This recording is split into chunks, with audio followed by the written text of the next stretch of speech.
اهلی کردن یعنی چی؟ یه چیزیه که پاک فراموش شده. معنیش ایجاد علاقه کردن.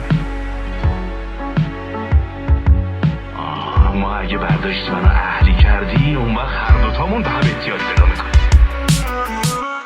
گل منو اهلی کردن و برمیگردن به من میخندن. دیدی چه بد بیرحمنه، نبودم ته میکندنت. دل منو زخمی کردن که حرف قلبم یه ترجیبن درده. چرا قلب من هر شب تا چشمه بره و تشنه برگرده؟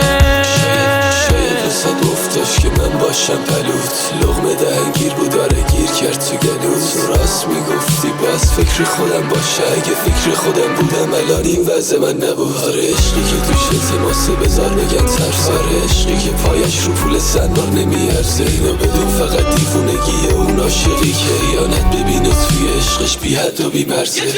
یه جوری رفتی که رو